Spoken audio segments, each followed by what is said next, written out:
It was the football equivalent of like pulling teeth, small talk conversation at a dinner party. Yeah. I would rather have my fingernails ripped off one by one than go through the second and third quarter of that game again. Like the fact that I don't have to go through film is the greatest blessing of my life because I don't think I could watch that again. I really don't think I could. Chris Hansen here, and I'm going to need you all to take a seat right over there and check out Birds versus Boys. I think you're completely right here, and I hate it. Yep. Hey, idiots. Stop doing dumb things. I got 2 phones. Upset alert. Upset alert. I might go insane. I think you're already there. There's no hope. Hope is gone. If this was an AFC North podcast, we'd be done in 15 minutes. Bob Hope. I'm going to drink bleach. That is the team you promised me you were going to be this year. This is the Consciously Hopeful podcast. I'll be watching. Ladies and gentlemen, welcome to episode 137 of Birds vs. Boys. Cowboys win. Eagles win. Giants lose. Commanders win. Okay, well, we are here. We're going to recap a little bit of week 11. We have an interview coming up, and then we're going to look forward to the Cowboys and the Giants and the Eagles and the Packers. But before we get into all of that, Aidan, how are you? Cannot complain. Pretty good week for the podcast, I'd say. This worked out pretty well. I'm going to ask you a question about the Eagles Colts real quick and see if your answer is the same as me. When did you 100% know the Eagles were going to win that game? The entire time. Okay. I will say this. I was hungover, and in the first half, I was hungover, and then I was like, you know what? I need to snap out of this. And once I do, they will. And then, like, I started to come back to life, and they started to come back to life. When they started the second half with a strip sack on the first play, I was like, okay, this is not what I expected. But I had a good feeling the entire second half that they would come back and just win that game. And it's just, I listened to a podcast called Solid Verbal, which is about college football. And they talk all the time about winning your clunkers, which is like every year. Perfect example was like this weekend, like Georgia played Kentucky and they won 16-6. And it wasn't impressive, but they won. Yep. Like USC, like they struggled with Cal, but they won. So they still have a chance. Like same with the Eagles. Like they won a game that they should have won. And that's kind of all that matters. And I feel like that's even more. I mean, in college, you still need somewhat of style points. In the NFL, just win the damn game and nothing else just win matters. the damn. Yeah, exactly. Just win the game. That is all that matters. Now, the Cowboys won it with style points. So yes, they did. But real quick, I will say, when I knew Colts hit the long pass in the fourth quarter, it was like a 35, 40-yard pass, get it down to the 3-yard line. When they did not score a touchdown and they kicked the field goal there, I turned to my wife. I said, this game is over. Eagles just won the game. Yep. It was like, just get the ball back to Jalen. Yep. And done. It'll be fine. And Hassan Reddick, shout out to him for the sack at the 5-yard line. And you're right. Like that moment was like, that was your chance. Like we were on the ropes and you did not deliver a knockout punch. Score a touchdown there, the game's over. Good teams find a way to score a touchdown. Bad teams do that. Exactly. Yep. It was, I totally agree with you. I felt confident the whole time, but when that happened, I was like, you know what? This game is over. Also, when they got the ball back, it was like the opposite feeling of watching the Chiefs. Like when Mahomes got the ball back with 1:48 and 2 timeouts, I was like, this must suck to be a Chargers fan and just like not even be able to celebrate. Like, you know, it's about to happen. I felt the opposite feeling when Matt Ryan and the Colts got the ball back. I was like, this game's over. Like, here comes a sack. And sure enough, Brandon Graham, sack. So, you are pretty much a Chargers fan too. So it is. I can't do this. You know what? No, they don't. They do not deserve my time of day. Technical notes for tonight's show. Alexa Ross back on with us. She helped us with the preview on Friday because she works there. She was at the game in Indy covering for the Colts for the Indianapolis television stations out there, but she is born and raised in Philadelphia as a Philly 4-for-4 Eagles fan. So you kind of get the tale of both tapes, which we're going to get into post-game recap about that. And then just kind of looking ahead in the whole NFC East landscape with her. So that should be fun. We'll look ahead later in the show after the interview, Eagles Packers, and kind of going over that a little bit. If you missed it, I did a recap show of Colts Eagles already. Just the full thoughts are there on the YouTube, which you should subscribe and follow to. And of course, 100%. At the end, we will do our famous TikTok power rankings. And Kevin, I cannot wait to do it because there's a certain somebody who won't be there. So let's get into it. The Cowboys beat the Vikings, and they do so in impressive fashion. Let's get into it. What a game, Aidan.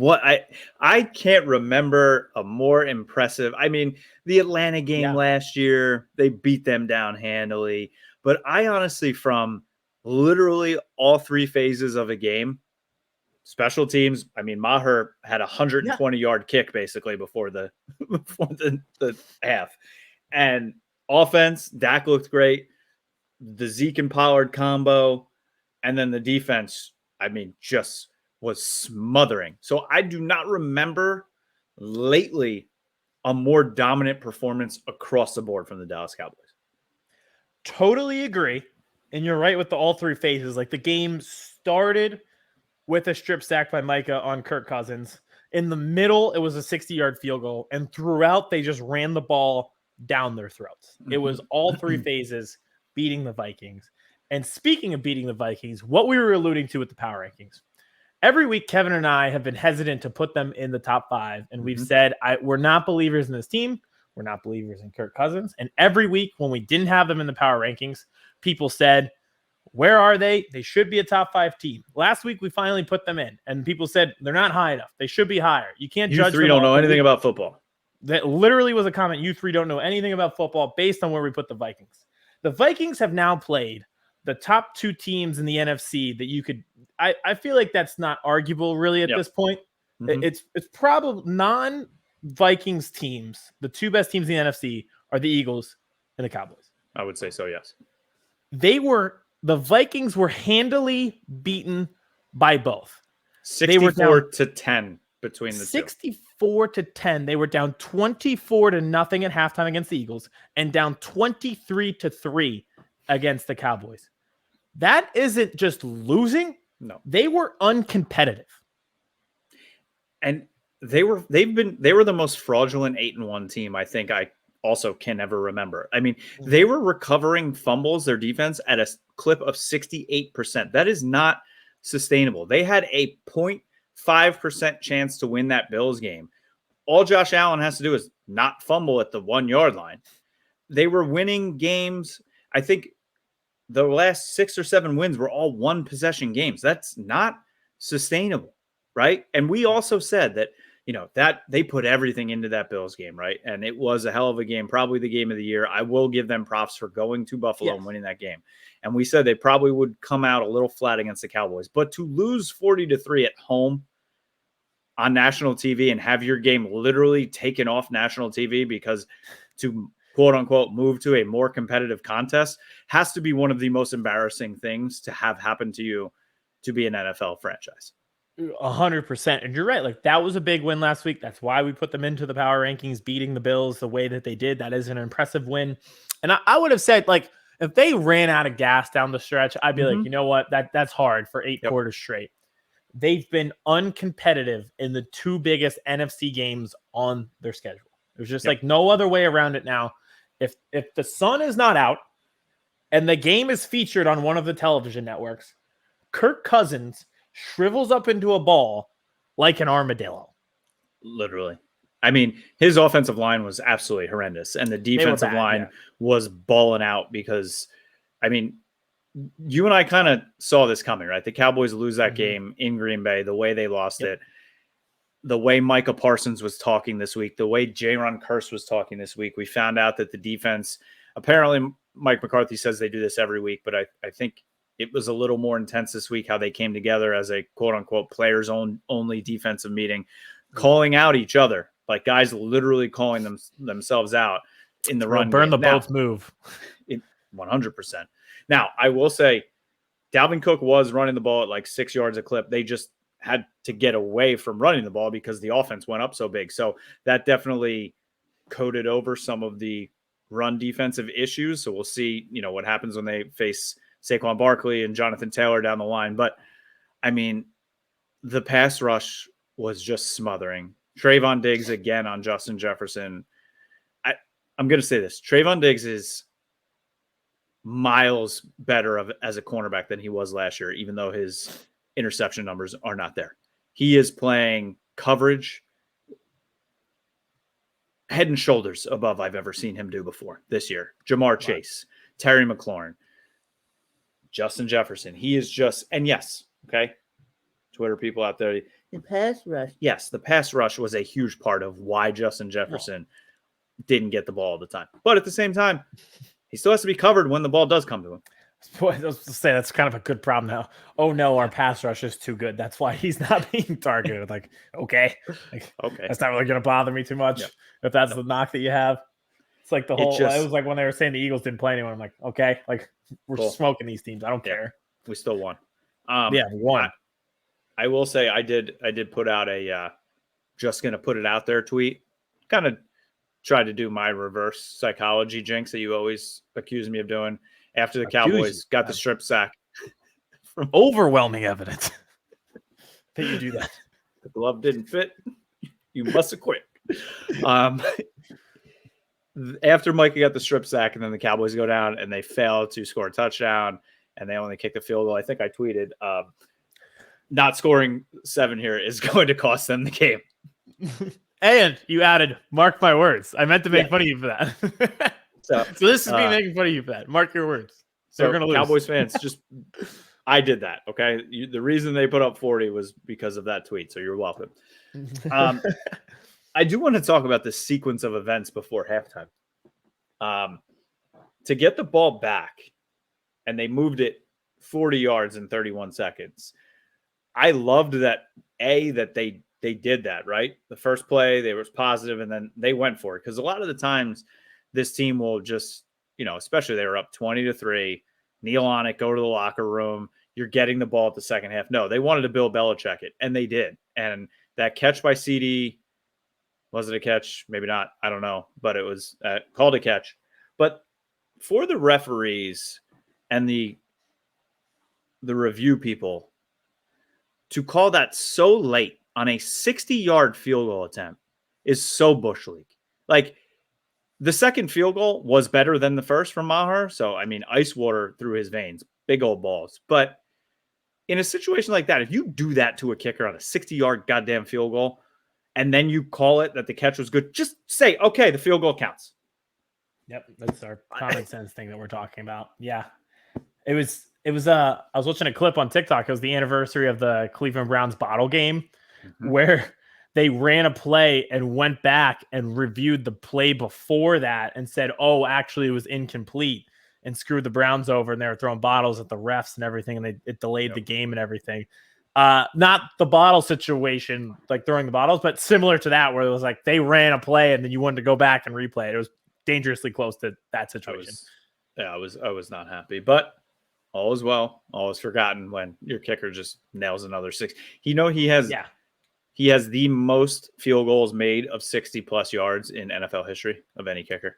Which is wild because, like, if you're doing kicker trivia, you would have said Justin Tucker 100 times out of 100. Brett Maher, baby. Yep. Brett Maher. How about him and Tyler Bass? Like, how many field goals did those two guys hit? They were carrying fantasy teams, which is later your kicker.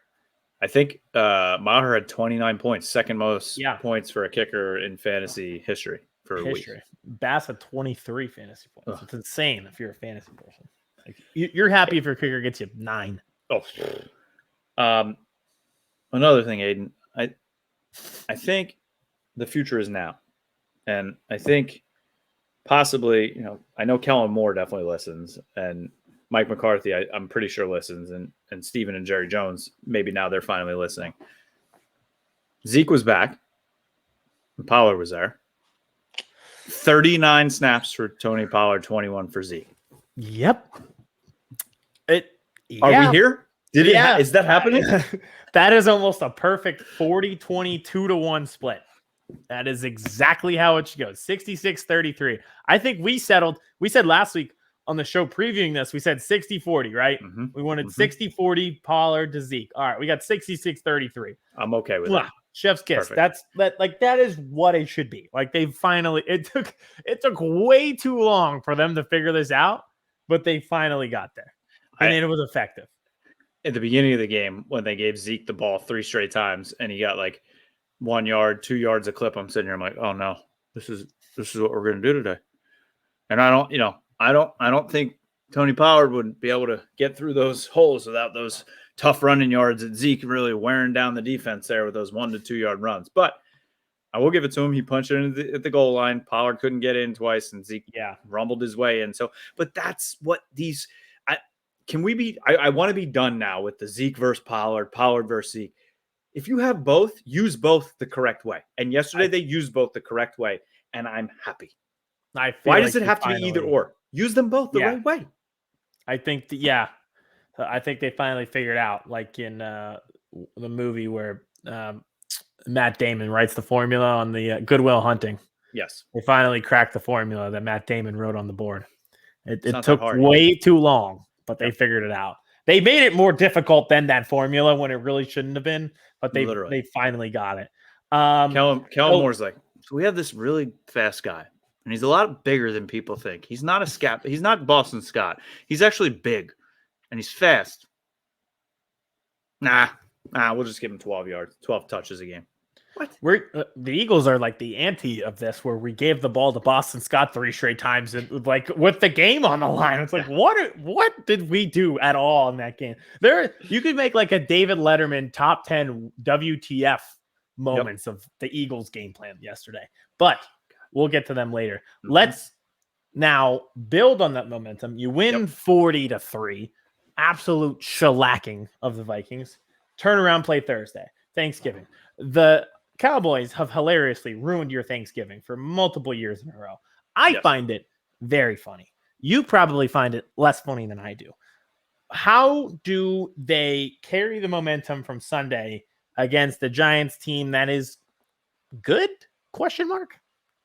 So you're going to laugh even more about how this Thanksgiving Day game is going to go. So I am driving an hour and 10 minutes away to family's house. They're all Giants fans. Getting there at 2:30. They eat dinner on Thanksgiving. Huh? Do I know these people? No, my family, my stepdad's kids, and so they're all older. So I'm driving there, North Jersey, getting there around 2:30. Game starts at 4:25.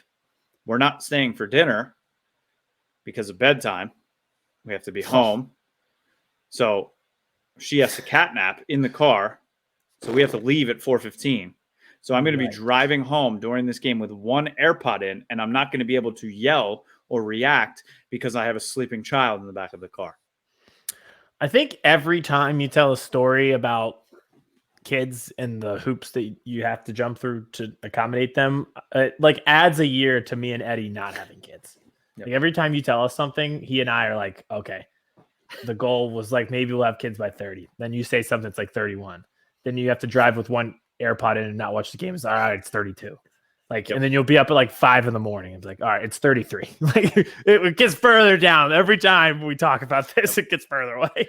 Meanwhile, you're going to be on your deathbed. You're like, it's next year. Yeah, well, I was going to say that kind of correlates. Like, you mean when I'm 29? Oh, God. So, yeah. So that's going to be my Thanksgiving and my watching and listening to the game. So, yes. Yes to all of the above. Are they good? I don't know. Maybe. Yes. But now the Giants are very, very hurt, right? Adoree Jackson out 4 to 6 weeks. He's not playing in this game. Ron Robinson, the rookie wide receiver, tore his ACL, done for the year. Their backup right tackle who's been playing now, I think he's out. They have who's the safety. The safety's been out from Alabama, McKinnon. He's out with a broken hand. So they have a lot of issues. So this is a game that the Cowboys should win. They have one big issue. Who their quarterback is. Daniel Jones. Yeah. To be honest. But how many injuries did the Packers have when they played? But again, they had Aaron Rodgers, and it's the Packers. It's the boogeyman. It's the Cowboys Antichrist, basically. The Giants, pretty much the opposite of that for the Cowboys recently. So my expectations are the Cowboys need to go in and handle their business, win this game handily, get another division win, which is going to be critically important to them, sweeping the Giants again. But I feel like in these games on short weeks, it's almost like anything can happen. And we saw it last year when they were playing a bad Raiders team, right? And Darren Waller went out of the game in the first quarter and never came back. And the Cowboys just did not take advantage of it. And who smoked them in that game? You remember who smoked them in that game? Deshaun Jackson. Yeah. Yes, he did. Yes, he did. So that's what happens on Thanksgiving. So they're wearing these brand new, fresh throwbacks, but white with the white helmets. They look great. I mean, everything is telling me that this team is going to be locked in from what I'm hearing, what they're saying. But then at the same time, they apparently have the flu going through the locker room now. A bunch of guys missed practice today or walk through today. Micah Parsons did not practice today with his knee. They're saying he's good to go. But again, why was he in the game? Thank you. That was insane. Like, what are we doing? 37-3 in the third at the fourth quarter. Why would you? Why was anybody? Why was he even on the sideline? I would have put him up in a box. Yes, 37-3 in the fourth quarter. Go take a shower. Yeah, go have a drink. Have a post-game meal.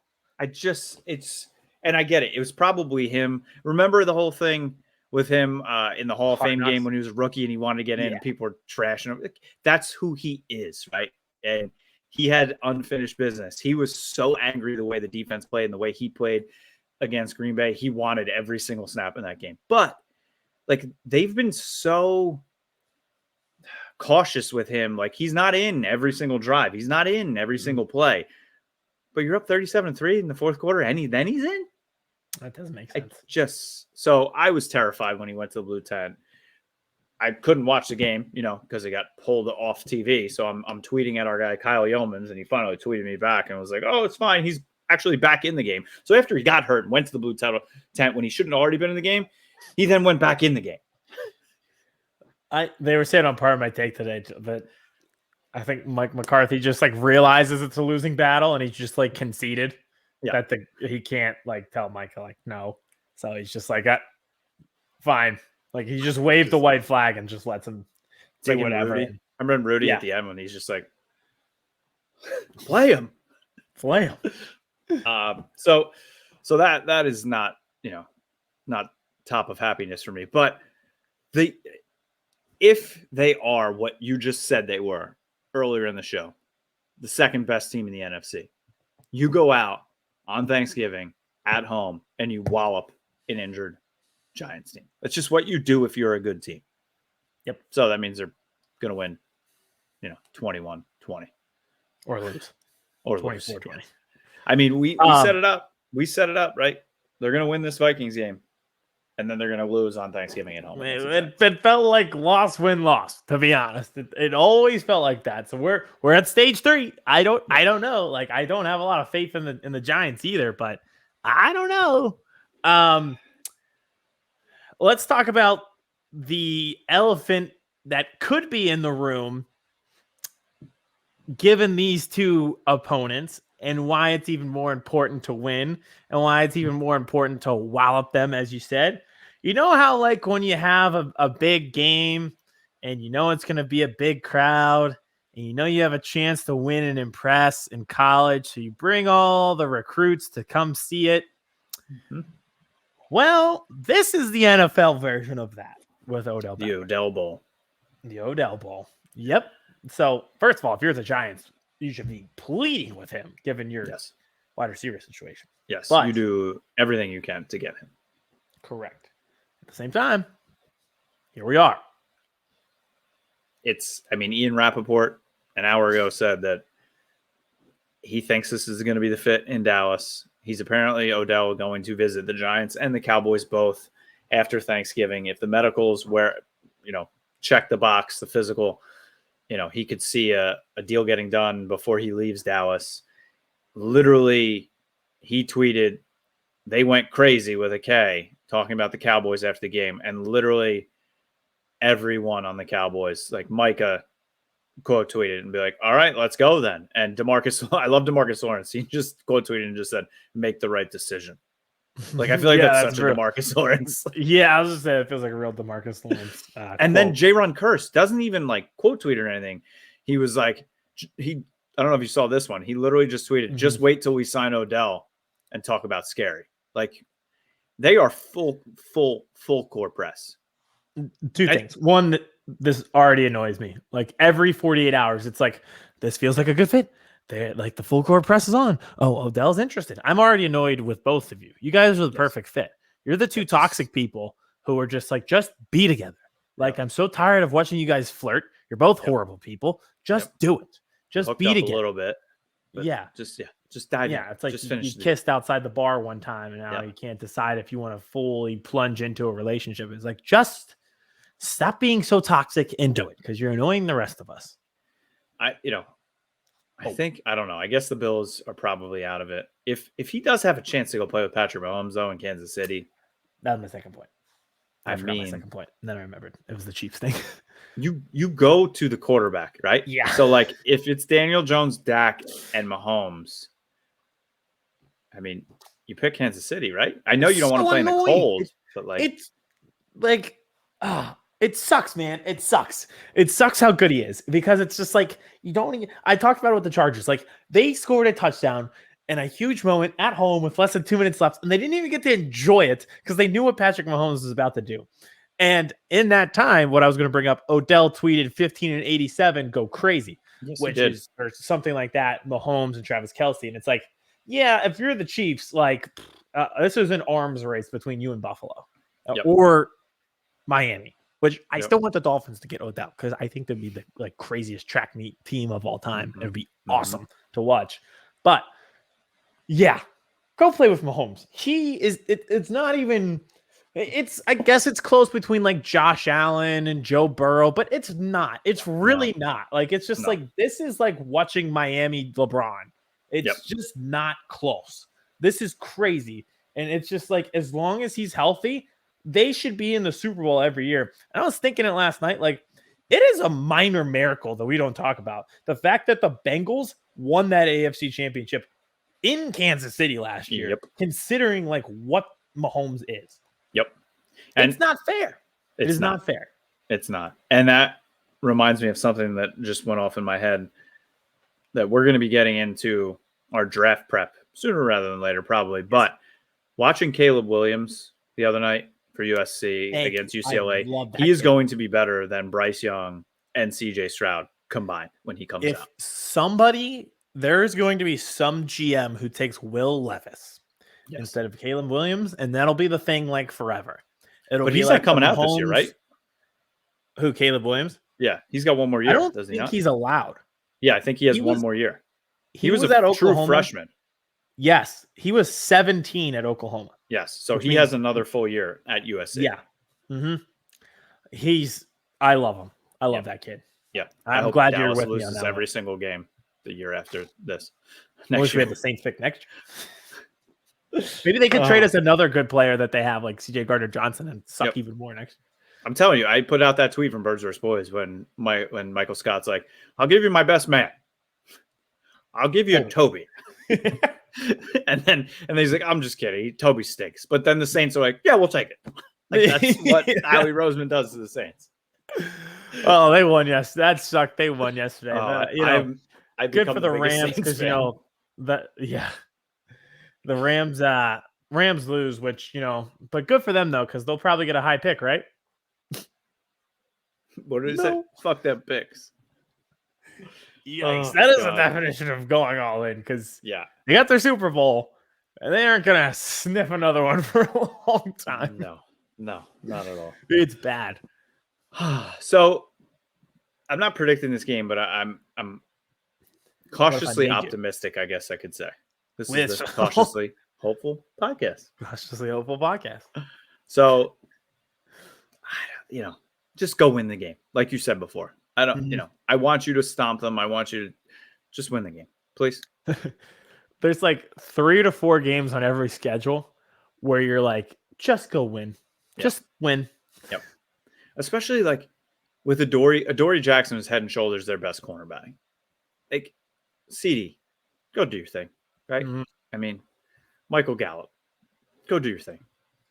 Tony Pollard, go do your thing. Yeah, I agree. Especially the talent. Like, I just don't believe in the Giants, but at the same time, it just like gives me pause where it's like they came out flat against the Lions. I think just Brian Daboll, like we respect him so much as a coach that it just doesn't feel like he's going to produce two just flat performances. That's what scares me. I just don't exactly like. And I'm not saying that will lead to a win, but I just they're going to play hard. Yeah, exactly. Like I don't know, but that's what gives me pause. Go get the win, right? Go get Odell. And this is go get the win. Go get Odell. You have your quote unquote mini bye because then you play the Colts on Sunday Night Football on the 4th. So then you have the run of home against the Colts, home against the Texans, at the Jaguars before you have that home game on Christmas Eve against the Eagles. You have to win all 4 of these games to make that Eagles-Cowboys game possibly for the lead in the division, depending on what happens. Yeah, there is a very realistic scenario where the Christmas Eve game is for the division. Yes, because the Cowboys end of the last 3 games of the season, right? Home against the Eagles, at the Titans, at the Commanders. Like that's not a fun way to end your season. No, and I think ours is. I think we play the Saints afterwards, so that's a double whammy. Yeah, gotta win that one. It'll only help you both ways. Yeah, you have at the Cowboys, home against the Saints, home against the Giants. Yep. So that man, please don't. Oh my God, I'm already nervous for Christmas. That's gonna be. I think I could do a whole hour-long show on just like the anxiety level I have for that Christmas Eve game, but I will not, and that is because let's get into our interview with Alexa Ross. She is a sports anchor in Indianapolis for Fox 59 and CBS 4 Indy, covering the Colts, but born and raised Philadelphia and Eagles fan. So kind of got a little conflict here this weekend, but she was live at the game on the actual field. So we'll get her report, what it was like, what the Eagles' energy is, and just kind of look forward in the NFC East, as Kevin and I were just doing with that preview of Christmas Eve. So without further ado, Alexa Ross, presented by Stateside Vodka and Delco Steaks. All right, Aidan, time to be joined by Alexa Ross once again. She helped preview the Eagles Colts for us on Friday, and now she's back to talk about how the weekend was in Indianapolis. If you didn't watch or listen to that interview, first of all, shame on you. Second of all, Alexa is a 4 for 4 from Philly, Temple made, now covering the Colts in Indy on CBS as well as Fox. Aidan, she was just on CBS 3 in Philadelphia this week as well. So, Alexa, welcome back. Thank you so much for having me again. Happy to talk about this absolute disaster that was Sunday. Wasn't it like a beautiful disaster for you, though? I mean, like, it really could not have gone poorly for me, honestly. Like, the day was, I mean, it was just a great day. It was a great day to be me, but it was not a great day to be literally anybody else. No, there were moments where I was like, how can both teams have fun if no one's having fun? Like, I'm not having fun. You're not having fun. No one is having fun. And I know I said, too, that, like, we were going to have a situation where it's going to be like the Eagles win by, like, 40 or lose by 7. Mm-hmm. Nowhere in that range of numbers was winning by 1. So, like, yeah. Where did that come from? I don't know what happened. Yeah, it was weird, right? Like it was weird. The whole thing was weird. Like, you know, you start out, you have the Jonathan Taylor rushing touchdown. It's like perfect. You're exploiting the Eagles' run defense. Like that's what we talked about. Like that's something that we all kind of expected to see was Jonathan Taylor to get more touches and make things happen because of the Parks Frazier aggressive play calling mixed with the issues on the run defense and, you know, the uncertainty with the line. And so kind of to see all that happen, it was like, oh, okay, yeah, like we're off to a great start. Now we're going to start a shootout. Now we're going to start matching, you know, we're going to just keep going back and forth. Famously, that did not happen at all. So it's just, you know, it was one of those things where it was like, I really didn't expect there to be like a single Colts touchdown scored and like the rest of it be field goals. Yep, and then also have it be like a last second Jalen scramble to be the keeper to win it with like a minute and 20 seconds, you know, like something ridiculous like that. Like it's just, especially for a team that, you know, the Eagles are like, have started out this season at least, just being such like a strong get it done in the first half team and like, you know, separate themselves. And if they kind of lag, they can still kind of make up for it in the end. But this was not that. I mean, it was just like there was no offense. Like objectively, offense just looked atrocious. The Colts looked pretty good. I mean, like all things considered, they held the Eagles to their lowest, you know, amount of points all season. Like, which is something to be proud of. But like, if your offense can't do things to get you to a position where you can like capitalize on what your defense is doing, then obviously like, you know, that doesn't help you. Like, it's never going to help you, and you can't have like there are no moral victories in the NFL. There are none. You can't. I told this Aidan. I knew the game was over when the Colts did not score when they had it within the 5-yard line towards the end of the game and they kicked the field goal. That's what bad teams do. Bad teams kick field goals there. Good teams punch it in, end the game. Correct. And that's something that Jeff Saturday talked a lot about too, was just being like, especially also having Deion Sanders in as opposed to Jonathan Taylor, and just like kind of what their goal line package looked like, and have it just being, oh, well, this is how we drew it up. Like, it was not going to be Jonathan. It was going to be Deion. And it's still something that I don't necessarily understand why that decision was made, and may not ever know why that decision was made. But maybe going forward, this now changes, that goal line packages are either a rotation between the two of them, or they're not just going to be Deion. Not that Deion's, and that's not me saying that like Deion is a bad back, because he's not. It's that Jonathan Taylor is a great running back. So it's, you know, it's like the disparity is so much bigger, and it has everything to do with how talented one of these guys is and not how untalented another is. And it's just like one of those things that like, even for as balanced as the play calling was, and like, you know, more varied, kind of like how it was against the Raiders, it was still completely different. But like the Eagles, I mean, when you looked at how this game was being called, the Eagles called one of the least aggressive games I have ever seen offensively. Like, it was just, you know, there were opportunities to just like punch on, like just to like punch their throats and step on their necks and everything that we know that this Eagles team can do. And they just didn't do it. And it was just one of those things where it was like, why are you playing scared? I know that this defense is good. I know that the Colts defense is good, but the Colts defense isn't good enough to the point where you need to be playing scared like that. And it's weird that a man who was calling his second ever NFL game called a more aggressive game. Obviously it didn't work, but was still calling a more aggressive game than someone who has lost once this season. You know what I mean? Like, it's just, it's one of those things where it's just like it's very galaxy brained, and it like doesn't all add up. And I just think it was like one of those weird games where we just kind of look at it and we're like, wait, what? You know, because like, none of us expected this to be this way. Like, none of us. Yeah, a few questions off of that. Like, it was pretty unexpected, the outcome, and there were just so many sloppy parts from both teams. Like, what was the crowd energy like? Because like you mentioned, it's like Jonathan Taylor touchdown at the beginning, Jalen Hurts scramble for the touchdown at the end, and in the middle was just like nothing. Uneasiness, nothingness. There was just a vast abyss of nothing. So like, what was it kind of like? What was the experience like there? So truthfully, the press box at Lucas Oil, really, really, really thick glass. And like, you can hear, you know, like it's super muffled. So like the second half of the game, so the first half of the game, I watched with my family in their seats. Like, I was with them, they had an extra seat. So I sat with them for the first half, and I got to like enjoy the crowd and kind of be a part of it and heckle and have fun. And, you know, like I got to have that experience while still like be a fan. Yeah, I got to be a fan while still doing my job, which was really, really fun and really nice and super different, and I loved it.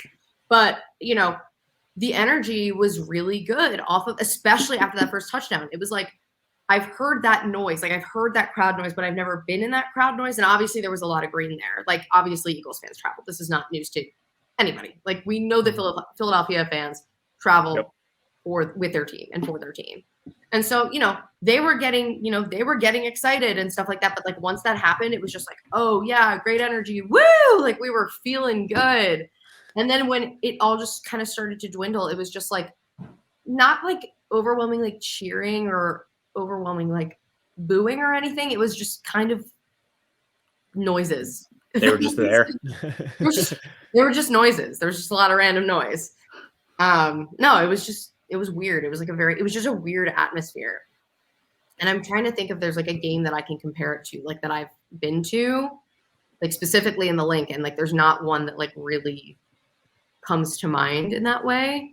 I think probably there was a Giants game a couple of years ago that was like a little too close for comfort, but it was because nothing was really happening.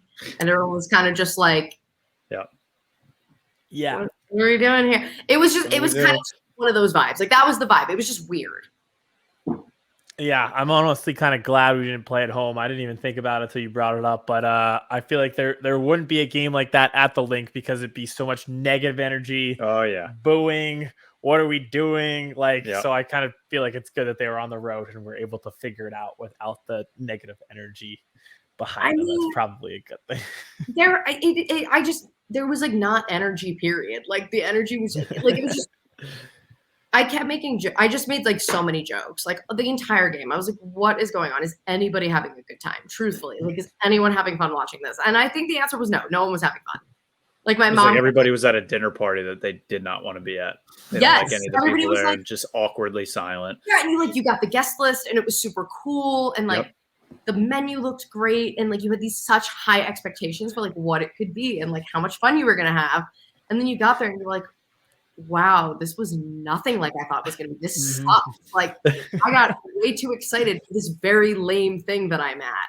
I got one shrimp on a plate. What? There was no sauce. None. They told me seafood extravaganza, and I got one shrimp with no sauce. It was the football equivalent of like pulling teeth, small talk conversation at a dinner party. Yeah. I would rather have my fingernails ripped off one by one than go through the second and third quarter of that game again. Ugh. Like the fact that I don't have to go through film is the greatest blessing of my life because I don't think I could watch that again. I really don't think I could. It was brutal. I'm glad you don't have to. And we talked about like dead energy. The one person who did have energy, especially at the end, Nick Sirianni, was fired up, going viral for not only being emotional, fired up, excited. It looked like he was like almost tearful on the way to the locker room. Yeah. Do you think he had like a right to say what he did about the Colts and the comments he made about Frank Reich, or kind of too far and not his place or anything like that?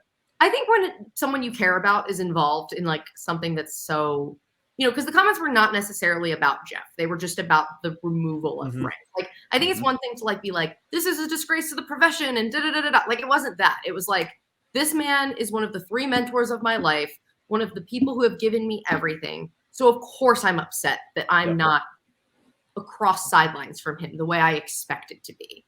Like, him getting upset, I mean, because he's not where he is without the Colts organization. Like, that's just, Nick Sirianni is not an NFL head coach without the Indianapolis Colts. Like, that's just the truth. And so he has a lot of, I think the thing too is that like he's had such love and respect for the people that he's met in that building that like, that's kind of like heartbreaking to be like, wow, the person who gave me a chance and the person who like helped build me up and get to where I need to be, you couldn't even give him the chance to get back on track. And like, I mean, I love the passion. I am the queen, like stick up for your people and fight for your people and kind of in like any facet of life, any facet of life. But, I wasn't surprised to hear it. It wasn't something that surprised me. It's not something like his emotion, Jalen giving him the game ball, all that stuff was very like, he had a homecoming that he expected to be different and not because of the outcome of the game, but because who he was surrounded by. And, I think that would make anybody emotional. I think that that's like a completely, it's so much more than the game itself. It's the people. Football is the friends you made along the way. Like, no, but like it's about the people who have built you up. Like coaching trees are so important for a reason. Like being able to surround yourselves with people who continuously make you better is so like one of the most special things about this game. And so I don't have a problem with it. I wish I was in the press room or their press conference room to hear that in real time. Instead, I was interviewing sad Colts players. But no, I mean, I heard it and I was like, yeah, all of this tracks. Everything about this tracks. So 2-part question. What was the vibe of the fans after? What's the vibe in the city right now? Are they sort of like, well, yeah, bah humbug? And how did Jeff Saturday handle his first loss? Jeff Saturday handled it like as well as anybody's going to handle their first loss, I guess. I mean, he was you know, he put the onus on himself and was just like, you know, like execution was not what it needed to be. Like if we want to beat good teams like this, we have to execute. Like there is no ifs, ands, or buts. He talked about the red zone issues and was like, you know, like there were times where I thought our defense was playing well enough for us to put points on the board. And so because they were playing so well, I thought any points were good points. And I thought that was probably like his biggest admission of like, this is my fault. Like this is something that like I should have done differently. I think the vibe in the city though is like, for no matter how weird that game was and how like poorly played it was still a lot closer than anybody expected, and they did lead for a lot of it. So I think people are just kind of like on to the next at this point, because which is a very winnable game against Kenny Pickett and the Steelers.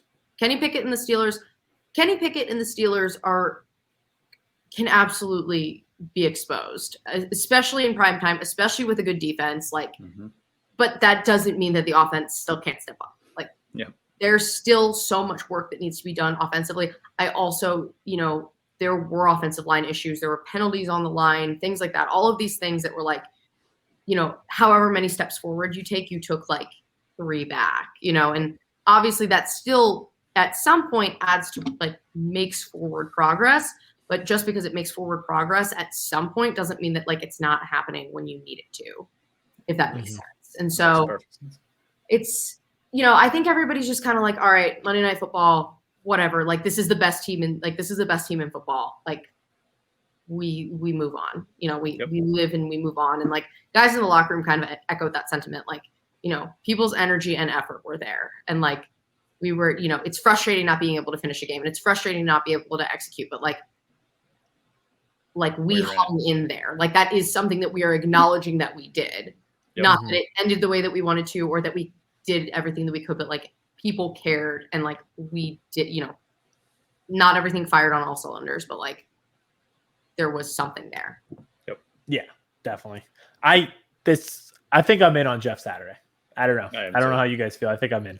I don't know. The hire was controversial. I think I'm in though.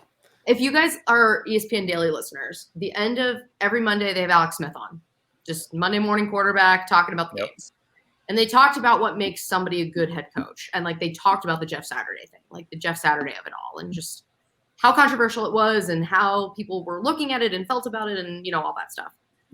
And the thing that they said that like really stuck out to me when Alex Smith said was like, some of the best head coaches are not X's and O's coaches. Like these are guys who can manage and bring together like 100 different personalities, 100 different kinds of people, all for like one common goal. And I think that's why Jeff was hired, because he is a people person. Like he's a people person. He's a great talker. We've all heard his media. Like we've all heard him win in press conference. We've all seen him on ESPN. We have all seen him do these things. So like, you're not the one calling the plays. You know, you made the decision on who you wanted to call the plays, but like you're a part of game planning, but you are not like that guy for this team. And like, maybe with a different offensive coordinator, there's a different outcome, but like, we can't like, I mean, we could what if until like the end of time. It was just one of those things where it was like, I listened to that and I was like, you know what? Yeah, that tracks. Like that really tracks. And I think that, you know, his admission of just kind of like understanding like that is like a learning curve there. Yeah. I mean, I think self-awareness is really important. And I do think he is very self-aware about his abilities and his situation. I love the people that are going after him too. It's like, okay, someone's offering you your dream job. What do you just say? Like, yeah, I don't know. You know, other people have worked. No, like you go for it. Take it up with Jim Irsay then. If you're going to go after anybody, like it makes no sense to me. These people going after Jeff Saturday. He did not walk in there and he said, like at gunpoint, like you need to hire me to be the next head coach. That's not what happened. That's not what happened. I don't know. It's just like, don't get mad at him for a decision that's not his fault. Like that bothers me too, because it's just like direct your energy elsewhere. Like Bill Cowher, right? Going on TV and saying, this is a disgrace. Bill, you're on TV. Did you go to broadcasting school? Yes, Did you work at a little AM station in, Kalamazoo? No, you got handed the job because you were a head coach. And he also was like praising, like after the game, he was like, these guys look bought into Jeff Saturday. And it's like, wait a second, that's not what you were saying last time week. out here. No, it's no. Because I've said the same thing. It's like, oh, like you want to be like people want to, and people do this with me too. Like, oh, you never played football. You didn't go to journalism school. Like, what do you want me to say? Like, I don't know what you want to say. It's like you can make that argument on all sides of the board. So just don't talk about it. Who cares? Like, Exactly. Very true. Very let true. people who are, people who have gotten opportunities for whatever reason. Yep. Doesn't mean they made the decision for themselves. It just means that something worked out for them. Exactly. Yeah. The timing worked out 100%. Yep. Let's focus back on the Eagles for a second. Coming off that game, they're now 9-1, but it was a loss and then a struggle win against the Colts. Do you think it was a product of, the Colts have an underrated defense, or do you think going forward now, as we look ahead, should there be some concern for Eagles fans with this Eagles team? See, I think the total opposite. I think that it's like you want to have these struggles now. You want to have these like random hiccups now. Like I'd rather them happen now than in January. Like I would much rather have this, these mistakes happen and the things you can learn from, or these off games, days, whatever. I do think that there was some underrated quality to like what both teams were putting out there. Like Terry McLaurin is one of the best to play his position right now, like, and is super underrated. And now he actually has a quarterback who throws to him. So like, yeah, of course he's going to look like, of course he's going to look the way he's looking right now. And of course, like, what? Except when Trayvon Diggs is on him, but you may. It's true. But also, but I also think there was like, overlooking the Colts of everything's a mess there, and their offense is a mess, and they've allowed they've scored the second fewest points in the league, behind Denver. But like, that doesn't change the fact that their defense is like still very strong and still very, whatever. Mm-hmm. So it's just, I think there's definitely a little bit of that, but it's like, I'd rather have that like kind of underestimation hiccup, whatever has happened over the past 2 weeks. Like, I'd rather that happen now than in January, like 100%. So I think that this is like this is where we learn. This is where we kind of like tweak and figure stuff out, and then kind of can like turn things around and move forward. I think so too. And like you said, like you'd rather now than in January, and your hope is by January you are healthy, because I think some of the mistakes are a byproduct of not having guys. But you move forward, and now you have Aaron Rodgers, who Matt Ryan is a statue, and Aaron Rodgers is kind of like less of a statue, but not really. Do you think it's a pretty similar game plan where it's clear, like stop the run, put them in 2nd and 11s, then get after the quarterback? Do you think we see something of the same against the Packers this Sunday night?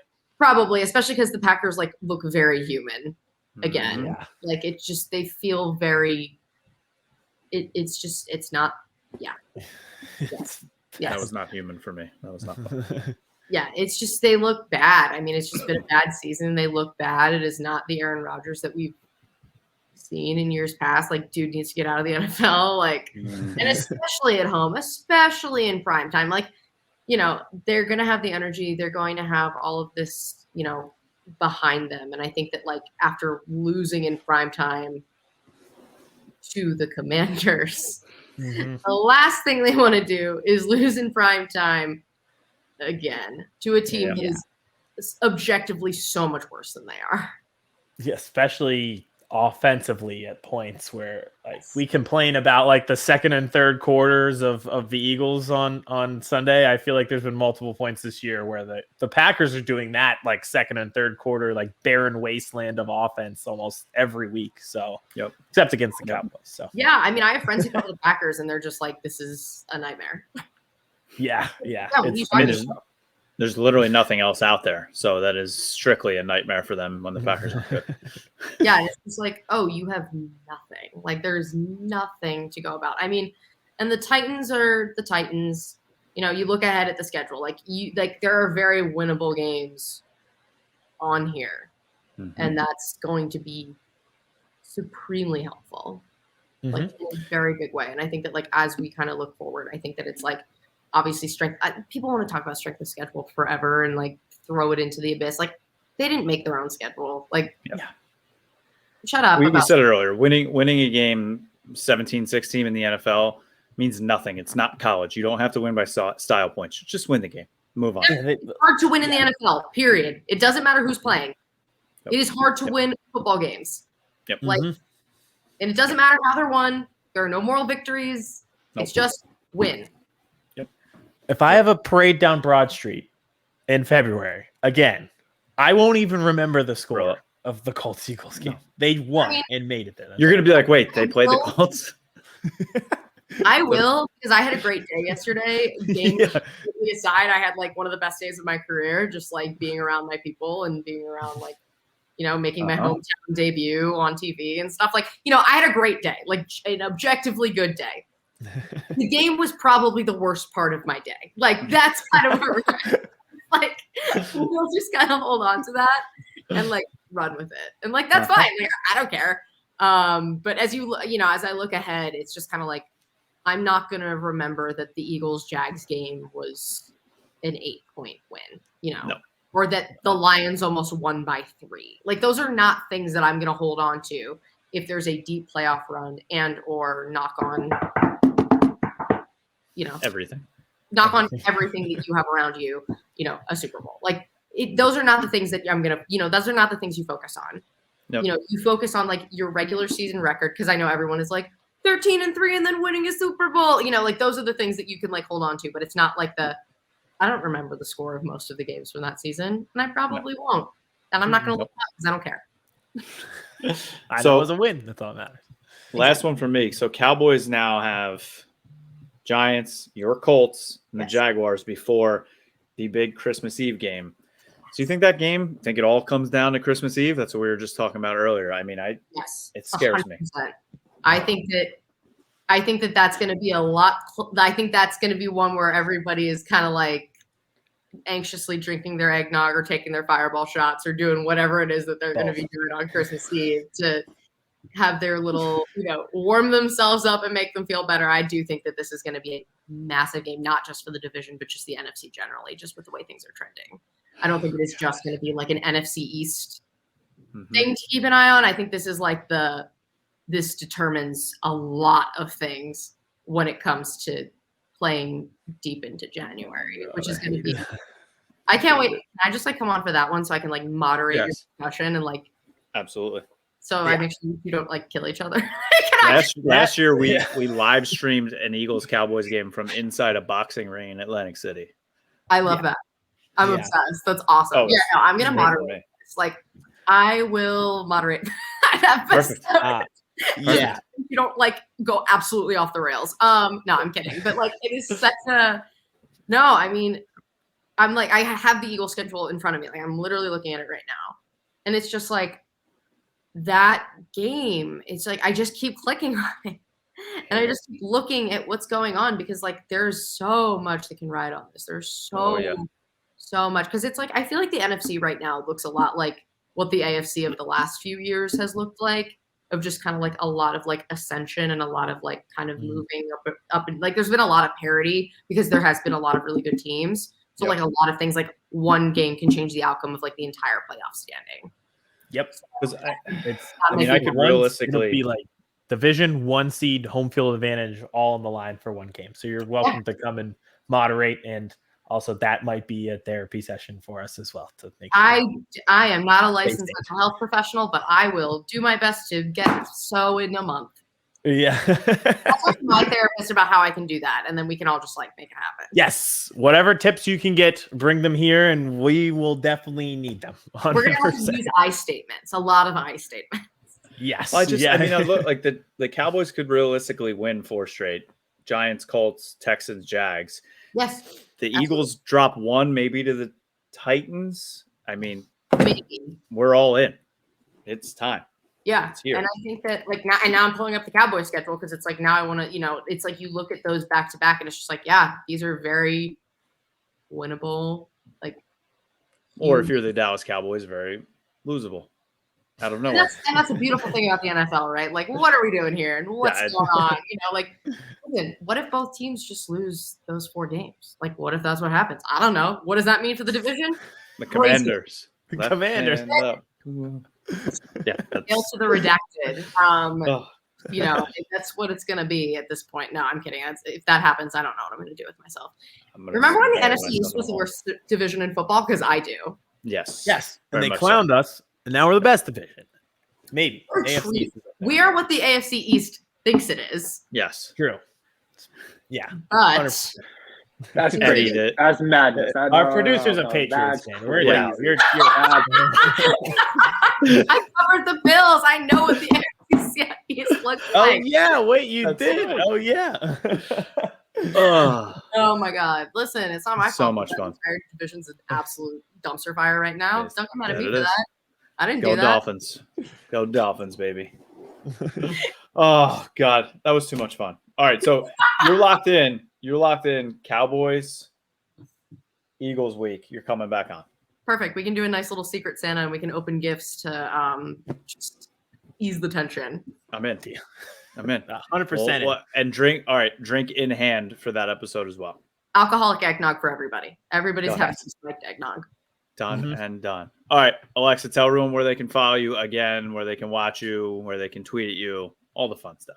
Yeah, Alexa Ross TV on Twitter. Again, if it decides to get nuked in the next, I don't know, like we're never going to see each other. I'm totally kidding. I don't know. Well, no, it's just Alexa Ross TV. I tweet most of my stuff out.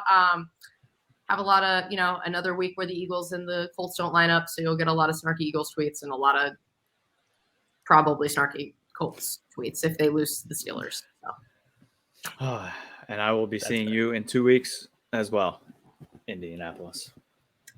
Listen, we can come on for that one too. Yeah, hey, why not?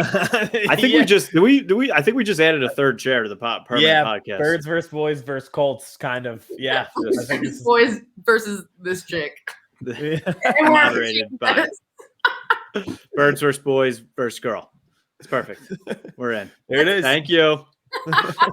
Thanks so much for having me again, guys. Appreciate it. That was awesome. I mean, 2 shows in a row. She's just phenomenal. Alexa Ross. Thank you again. I mean, Philly 4 for 4. She's out in Indy. Behind the scenes, we're talking IndyCar. She is just this. This is somebody I want back in the Philly news because I would enjoy watching her every night or every day because she's actually good at her job. I said this to you off air after we did the show with her on the preview show on Friday.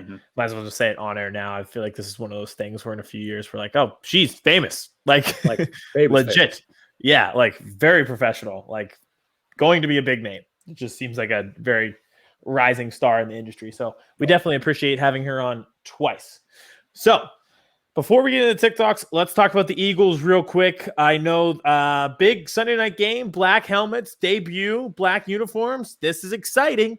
So I'm pretty excited for this game, and I hope it gets us back on track. Like we talked about in the interview with Alexa, you got embarrassed in primetime once. Let's not do it a second time here. Let's do it a second time. I'm in for that. No. Here, I'm fully in. Yeah, I'm sure. Well, here, how about this? You embarrass yourself on Thanksgiving for the umpteenth time in a row. No, we're not talking. We already talked about the Cowboys. We're on you now. We're talking about you. Let's talk about us. Let's talk about the Eagles. I think I'll start the defense first because it's pretty simple.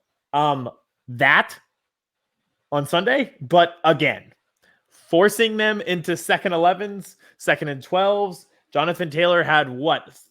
He had 49 yards in the first drive and finished with 84. So we had 35 yards in the final 3 quarters, including a fumble. So yeah, how about that? We'll just do that again. And just multiple sacks, force them in the 3rd and longs, and get off the field. It is quite simple. Just do the exact same thing you did. I mean, we're common sense guys, right? I think we say that we're common sense podcasts. All that's pretty much common sense. I was gonna say this is just common sense. This is easy. And I think I talked about it in the recap show, but short term and long term, Linval Joseph. How about him and Ndamukong Suh being graded out as 2 top 10 defensive tackles this week? Holy moly. Like that's incredible. That's awesome. Especially against Jonathan Taylor. Yeah. Like you're thinking, here we go again. And then those two, like the highlight is them combining for the sack, but wow, I mean, that's awesome. And then you go like looking forward, you're like, all right, so those guys are productive. and you're going to add Jordan Davis back here soon, all of a sudden you're cooking. So if they can keep that level of production against the Packers, you start to get home with the rush. Josh Sweat, Hassan Reddick, Brandon Graham. So just don't allow the big Christian Watson touchdown and do everything you did against the Colts. That is the point.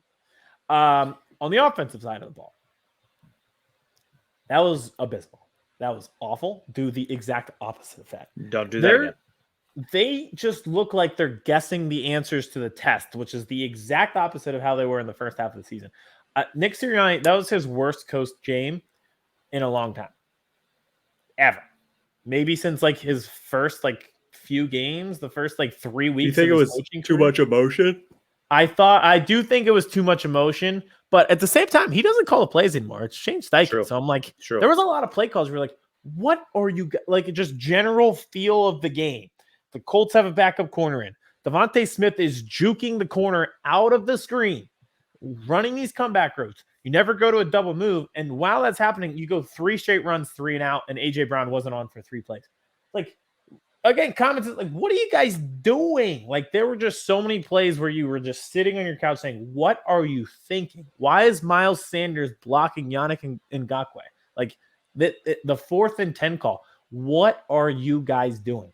And I do think that does play into the emotion. I think that let's get that rhythm back as much as you can. They really missed Dallas Goedert. I don't know. There's a fix to the rhythm. For instance, if A.J. Brown doesn't fumble, they're at the 30. There's just situations. There was a 1st and 35 where it was an illegal man downfield that was questionable. Those are fixable things. I don't know how they fix this Goddard situation because it is. Howie Roseman calls Gronk. He'll be here. Yeah. He'll be there by Thursday. I was about to say, is there another veteran out there? Bring him in. Because, wow, this is the Jack Stoll and Grant Calcaterra. I think we said it last week, too. Having Dallas Goedert as your security blanket, not saying Jalen Hurts needs one, but he's a damn good one to have, and he's even more than a security blanket. Especially the one thing that we're really missing is he's a better blocker than these guys. Yep. So not only are you missing that security blanket, the guy who can get yards after the catch, you're also missing your best blocker. And it's kind of rough to watch these. Tyree Jackson came back, first game back. So maybe you can build on that. You saw potential late last year, but and then Jack Stoll, Grant Calcaterra, there were more penalties than catches from the tight end position. That's not a fixable thing. The emotions thing, maybe being too high and stuff like that and being out of rhythm, maybe you can fix. The Nick Sirianni firing up the crowd thing, it went viral this week, but he's done that every road game. I have a Sirianni take, and it's funny because he was just it was a bad coached game, but at the same time, he's been a good coach overall this year. But he got so much viral jokes thrown his way for his emotion after the game. He is just becoming the Ted Lasso darts scene. Yes. Where it's everyone thinks he's this babbling idiot. His press conference didn't go well when he started. And everyone judges him a certain way. And if you remember the Ted Lasso scene, he's people aren't curious. And if you were curious, you would have asked me and learned about me and learned that I played darts with my dad every day until my 16th birthday. And then he hits the darts. And it feels like we're getting that way with Sirianni. It's if you actually studied me and saw what I did for these offenses, instead of judging me off press conferences, you'd see that I'm a good coach. He's 9-1. I don't really care about the shirts or firing up the crowd. If that bothers you, I don't know what to tell you. He's 9-1. Last year he was 9-8 with an under-talented roster. They gave him talent. Now he's 9-1. The guy wins games. He is the Ted Lasso darts. He does look like he needs some sleep though. He does. So do you. Bags. So. Yeah, so do I. Yeah, he probably doesn't sleep at all. So that's what I'm saying. But that shows what he puts in. He's not just a babbling t-shirt wearing guy. He's grinding all the time. There is passion and intelligence going on upstairs for him. So I think it was an emotional game. He's an emotional guy. He's the real life Ted Lasso. So I'm confident in the Eagles this week. I just as somebody who's sat through the AJ Dillon, Aaron Jones experience in fantasy, it's just it's bothersome at times to watch the Packers offense. So just take care of business at home in prime time, and we should be good. All right. Just don't blow a 14-point lead in the fourth quarter and you'll be fine. Try not to do that like some have done before you.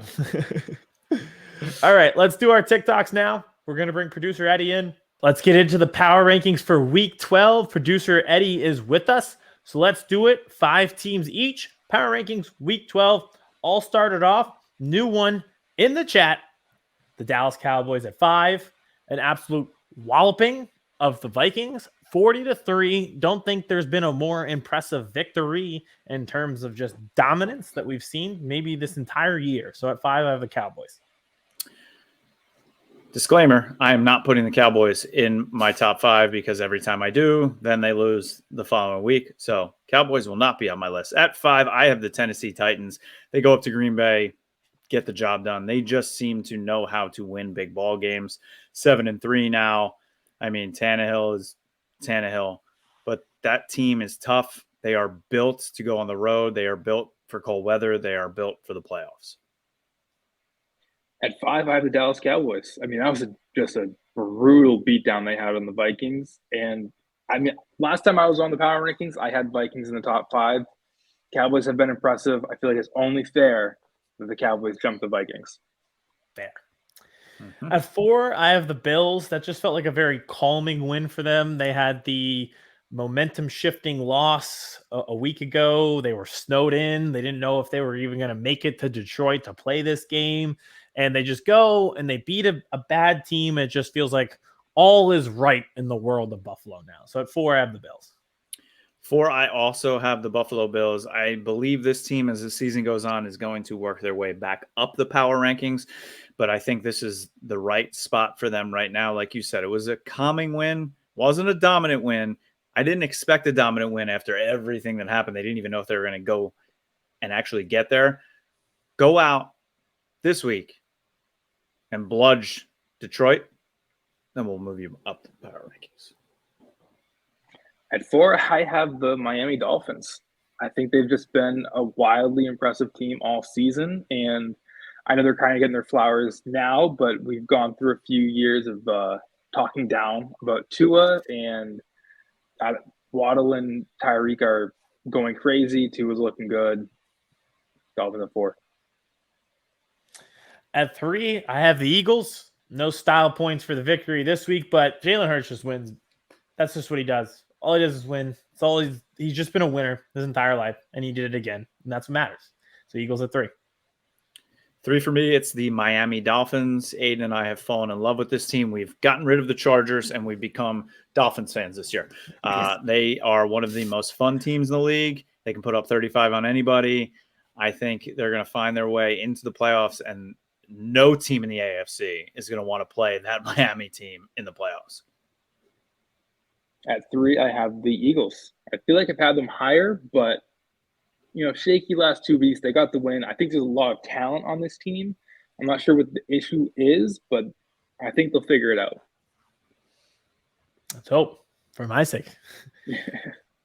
All right. At 2, I have the Dolphins. Maybe I thought they might get forgotten about because they had their bye week, but I'll just kind of repeat what I said last week. They bolstered their backfield with Jeff Wilson Jr. and Raheem Mostert, and then you pair them with the 2 great wide receivers you had, and they can win a track meet against anybody. So I still have them at 2.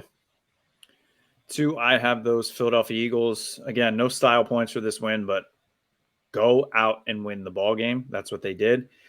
Bad teams lose that game. The Colts did. Good teams go and win that game, even though they did not play up to their standards. Eagles are still a force. At 2, I have the Buffalo Bills. I don't think they've been as impressive as they probably should have been the last couple games they've played, but I think until they prove that they can't do it anymore, they're still going to be in my top 2, top 3. That one, it's inevitable. Just like Patrick Mahomes with 2 minutes left in the game and scoring. It's the Kansas City Chiefs. Like I said, it's inevitable. Every time he has the ball, every time they need a score, every time it's a big moment, every time it's a pivotal game, it comes through again and again and again. At 1, it's the Kansas City Chiefs. At 1, it's the Chiefs. I mean, it's the Chiefs. Stop it. At 1 is the Chiefs. Pleasure doing business with you, fellas. Great TikTok. All right. That's our show. Thanks for tuning in. Make sure to subscribe to the YouTube. We are dangerously close to 300. So if you could put us over the hump, that would be great. The TikTok will obviously be up on Birds vs. Boys Pod on TikTok. And then follow the Twitter as well. We've been really active. Kevin and I are tweeting out the memes, and they're doing well. So follow us there. And we will be back with reaction shows, maybe possibly Black Friday for the Cowboys, and then Eagles, black helmets, black uniforms, Sunday night against the Packers. We'll have a reaction show for that, and we'll be back with a guest next week. Happy Turkey Day, everybody. And Cowboys, listen, I can't even sit and eat my Thanksgiving meal. I'm going to be in the car, in the dark, in the cold, with a baby sleeping and one AirPod in. Win the damn game, okay? Thanksgiving's already ruined. Don't ruin it more.